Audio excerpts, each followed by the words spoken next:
Welcome to the Sociology channel. If you are planning to start your preparation for civil services examinations by taking up sociology subject, then this is your first lecture. If you are still contemplating about taking up sociology or not, then this is your first lecture. In this lecture, I am going to discuss primarily three things. One, why you should not take up sociology for your civil services examinations. Why you should take up sociology for your civil services examinations, and how you should read sociology along with me. But before proceeding further, my question is, have you seen the question paper of sociology for civil services examinations? Because what I have seen that when civil services aspirants see the question paper of sociology for the first time, they have one of the two extreme reactions. Either they find the question paper very easy, they think that it is just from common sense, or they feel that the question paper is very tough. Now, my question is, why aspirants have such two extreme reactions? To decipher the answer to this question, let us first see how you are going to study sociology with me. Throughout my lectures, I will speak slowly. Why? So that you are able to write words, phrases, you are able to understand the sentence pattern, the argument, the technical language of sociology. Lera Boroditsky says that language shapes our thought. Now, going back to the point where aspirants think that sociology is just coming from common sense. Now, how you will write some answer which would be completely different from common sense? It will feel like you are writing answer to some serious discipline. This technical language, this words, phrases, and the argument, the style of argument which is used in sociology will help you in that. The more often you will listen to the words and phrases and technical language of sociology, you will make yourself more comfortable to this entire paper. Second, I'm not going to make any presumptions that you have referred some book, you have referred some material, you have read some book, or you find some topic easy. I'm not going to make any presumptions. And I will discuss everything from scratch, everything from beginning. In fact, I'll make assumption that you have not read anything. And that's why I'm going to include everything. Third, the entire formatting of these lectures are basically divided in three parts. First, we will cover the entire syllabus very quickly, say some 6-7 months or so. Second, we'll go in depth of the topic. Third, we will take up question topic wise, chapter wise, lecture wise. But even when we are in our first instance, we are covering our syllabus for the first time. Each lecture is developed from the perspective that what questions have been asked in the examination, what question could be asked in the examination. Both of these two ideas are primarily shaping the entire lecture.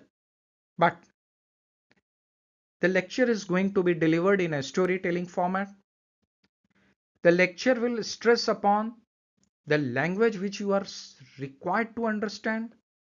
The lecture will stress upon the arguments which you are required to understand.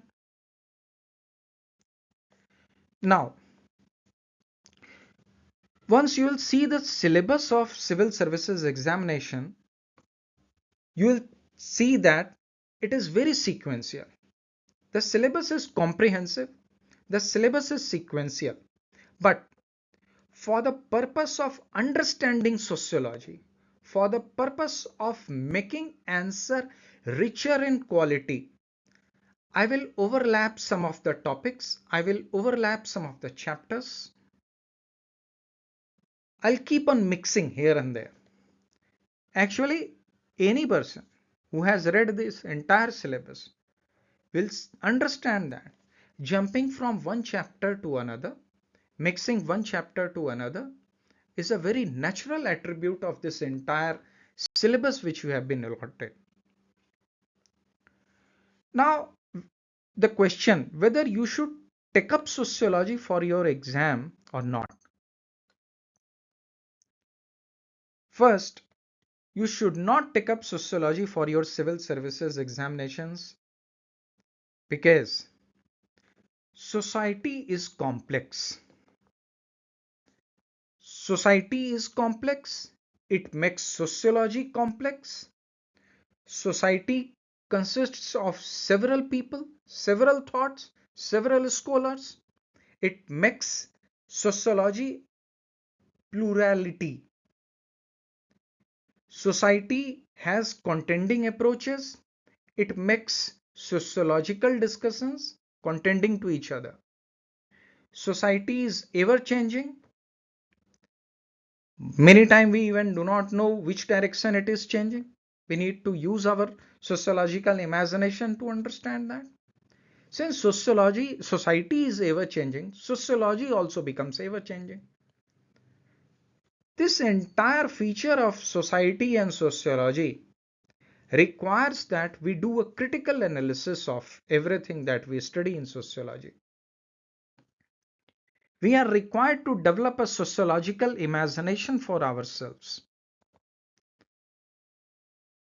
By looking at these features, one could conclude that writing answers for sociology paper is going to be tough. And these are the reasons you should not take sociology for your civil services examinations. And these are the reasons that you should also take up sociology for your civil services examinations. Plurality. You will be able to understand things from several perspectives. Contending approach. It will make you creative. It will make you critical. It will force you to study several materials, refer several scholars, several authors. Society is complex. So by understanding society, you will be able to understand yourself and you will be able to understand society. Now let us look at the point in a sequential manner. Why you should opt for sociology for civil services examinations. Sociology is going to make your life easy. That should be your option number one. Many people will tell you that practice yoga or meditation or mindfulness or change your meals or something, attend some motivational workshops. It is going to change your life. It is going to make your life easy. But I'm telling you from my personal experience, I live my life very easily. I take my life very easily because I understand sociology. By reading sociology, by taking up this paper, the first benefit which you will get is that your entire life will get changed. Understanding society and self. This is a benefit which you will get by reading sociology. Understanding self feels very philosophical. Actually, it is sociological. You will learn new terms. You will learn new methods, new approaches. You will have new tools. You will see how existing and new scientific methodology are being used to make sociology a proper science. That's why we call it social science. What is science? Scientific methodology, scientific temper. We have that in sociology. You will learn the art of critical reading. You will learn the art of critical analysis. You will start looking at each thing from critical lens. This is a huge change which is going to be made into you, and sociology will do that. Many interview questions are from sociology. Many aspirants are not able to decipher it. But Many interview questions are coming from sociology. Essays, which they call as philosophical essays, they are philosophical or they are sociological. Sociology is an interdisciplinary science, interdisciplinary study. So I will say that the essays which you are supposed to write are basically sociological essays. You look into those essays through sociological lens and you see how your entire writing will get changed. When you will start working, this is one paper which is actually going to help you, actually going to contribute in working. Besides, the syllabus is easy and very interesting. I'll discuss that again. Few points I've discussed already. I'll discuss the syllabus again. You see that how easy it is. So first, let us understand in a very superficial manner what could be included in sociology. Definition. We'll learn the definition. What is sociology? After that, we said that it is a science, is a scientific discipline. So there has to be some methodology of finding out anything. So we'll learn about the methods. Now, while we are sitting in a society, this is me, this is my family, this is my kinship, this is my politics, this is my government, this is my work, and only these things are in your syllabus. Really? See, sociology, the discipline, you are understanding the definition. Sociology as science, again the definition part. Methods, again the definition part. Sociological thinker, again the definition part. Basically, if you have understood, if you have responded to this question, what is sociology? You have actually finished your 90% of the syllabus. This syllabus constitutes only of one primary question, and that is what is sociology? After that, you see works and economic life, as I had discussed, politics, kinship, family, change. So hardly 10 chapters. All chapters interrelated, interconnected to each other, surrounding you. So it's easy. Now, when you have studied all these 10 chapters from a disciplinarian perspective, or say from the Western perspective, what you will do next? You will use all this perspective to put on India.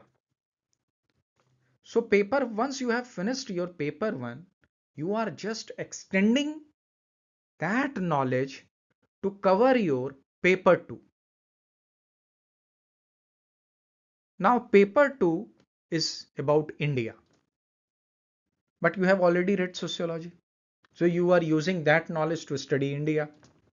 You see everything, exactly the 10 chapters which you saw in paper one are actually in paper two, just by adding it with Indian society. Social structure, social changes, exactly the same thing. So you see the paper is very easy. So that is one of the one of the reason to basically take up sociology for civil services examinations. Besides, it is very interesting. It's not only easy, it is also interesting. Once you will proceed to some 10-15 lectures, you will see that how it has changed you in person. So I'll suggest you to basically read through some 3-4 chapters, or attend my some 10-15 lectures to understand about what is sociology. Now, the first chapter of your syllabus is sociology, the discipline. We are going to understand the meaning of sociology. But before that, I will discuss the sociological imagination. We'll see how we are going to develop sociological imagination for ourselves. If there is a problem and someone says that, see, there is a problem, and you are able to see the problem. But say you are just out there, you are making observations, you are living your life. Are you able to see some social pattern, some changes? Are you able to see that? That is sociological imagination, which we will cover in our next lecture. Thank you very much for listening.